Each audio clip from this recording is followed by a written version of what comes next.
السلام علیکم ورحمۃ اللہ وبرکاتہ۔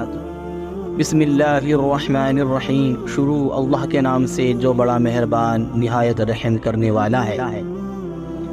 محترم دوستو، کیا آپ جانتے ہیں کہ عراق میں پیدا ہونے والے صلاح الدین ایوبی نے ہی بیت المقدس کو فتح کیا تھا۔ صلاح الدین ایوبی نے ہی دنیا کی سب سے آدھنک سلطنت کی بنیاد رکھی تھی۔ ان کے ذریعے استھاپت کی گئی ایوبی سلطنت نے 100 سالوں تک آدھی دنیا پر راج کیا۔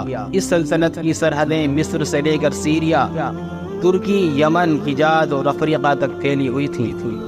محترم دوستو، صلاح الدین ایوبی دنیا کا پہلا حکمراں تھا جس نے سب سے زیادہ اسپتالوں اور اسکولوں کا نرمان کروایا۔ ان کے ذریعے بنائے گئے اسپتالوں میں دنیا کے سب سے بہترین ڈاکٹر کام کرتے تھے۔ آپ کو یہ جان کر شاید حیرانی ہو کہ دنیا کا پہلا شکشا بجٹ صلاح الدین ایوبی نے ہی پیش کیا تھا۔ انہوں نے چھاتروں کے رہنے کے لیے ہاسٹل اور کینٹین بنانے کی جس پرمپرا کی شروعات کی اسے آج پوری دنیا میں استعمال کیا جاتا ہے۔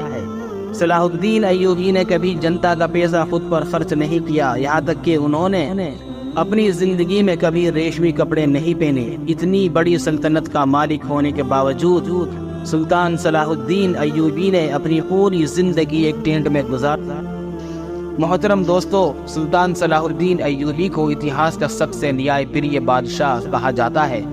ان کے دربار میں ہر انسان کو آنے کی اجازت تھی۔ سلطان صلاح الدین ایوبی نے سپتاہ میں 2 بار جنتا دربار لگانے کی جس پرمپرا کی شروعات ہوئی اسے آج بہت سے دیشوں میں استعمال کیا جاتا ہے۔ صلاح الدین ایوبی کی انصاف پسندی کا یہ عالم تھا کہ یہودی عیسائی بھی اپنے فیصلوں کے لیے ان کے دربار میں آتے تھے۔ دور میں مصر دنیا کے سب سے امیر شہروں میں سے ایک تھا۔ ان کی حکومت میں قاہرہ اور دمشق کے اسپتالوں میں دنیا بھر سے لوگ علاج کے لیے آتے تھے۔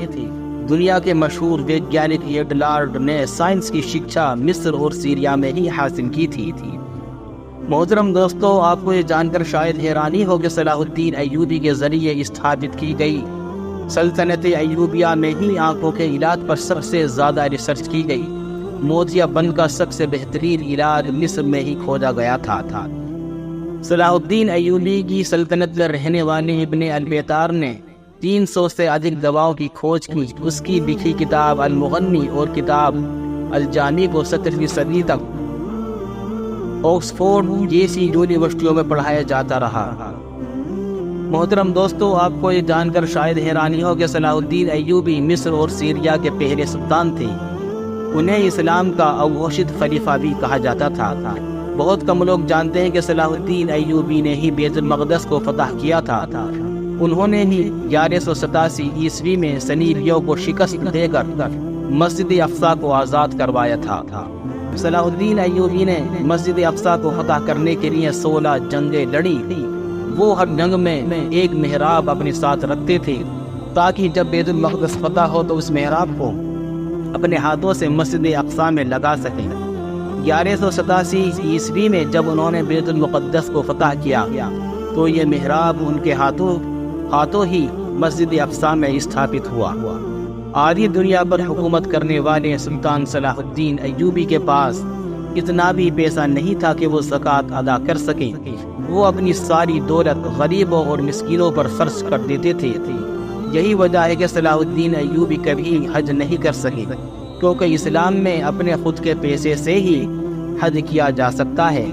محترم دوستو، صلاح الدین ایوبی نے دنیا کی سب سے خطرناک جنگیں لڑی۔ انہوں نے دنیا کی سب سے بڑی صلیبی فوج کو شکست دی۔ اس فوج کی طاقت کا اندازہ اسی بات سے لگایا جا سکتا ہے کہ اس میں دنیا بھر کے 6 لاکھ عیسائی شامل ہوئے تھے۔ یہاں تک کہ یہودیوں کا ایک بڑا گروہ بھی صلیبیوں کی مدد کر رہا تھا۔ محترم ناظرین، صلاح الدین ایوبی شروعاتی دنوں میں نور الدین زنگی کے فوجی کمانڈر تھے، لیکن 1164 عیسوی میں انہوں نے جب مصر کو فتح کیا تو نور الدین زنگی نے انہیں مصر کا شاسک بنا دیا اور پھر صلاح الدین ایوبی کی سلطنت کا دائرہ پھیلتا ہی چلا گیا، یہاں تک کہ سعودی عرب سے لے کر عراق، شام، سوڈان، ترکی اور افریقہ تک کا پورا علاقہ صلاح الدین ایوبی کے قبضے میں آ گیا۔ صلاح الدین ایوبی نے صلیبیوں سے لگاتار 12 سالوں تک جنگیں لڑی۔ انہوں نے جنگ حطین میں اپنے 12,000 سپاہیوں کی مدد سے صلیبیوں کے 63,000 لشکر کو خاک میں ملا دیا۔ صلاح الدین ایوبی کی انصاف پسندی کے دشمن بھی قائل تھے۔ انہوں نے بیت المقدس کو فتح کرتے ہی عیسائیوں اور یہودیوں کو معافی کا اعلان کر دیا۔ انہوں نے عیسائیوں کو نہ صرف بیت المقدس کی زیارت کی اجازت دی بلکہ ان کے لیے کھانے پینے اور رہنے کا انتظام تک کیا۔ صلاح الدین ایوبی کے اس اخلاق سے یہودی اور عیسائی ذرا پربھاوت ہوئے جو انہوں نے اسلام قبول کر لیا۔ صلاح الدین ایوبی کے ہوتے ہوئے کسی میں مسلمانوں کی طرف آنکھ اٹھانے کی ہمت نہ تھی۔ یروشلم کے بادشاہ کے بھائی نے جب مسلم حاجیوں کے قافلے کو لوٹا تو سلطان صلاح الدین ایوبی نے سر عام اس کا قتل کر دیا۔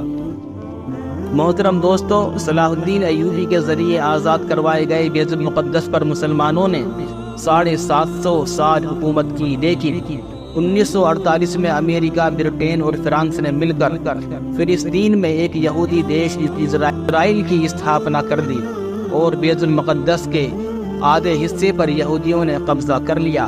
1967 میں ہونے والی عرب اور اسرائیل جنگ میں باقی حصہ بھی یہودیوں کے قبضے میں چلا گیا۔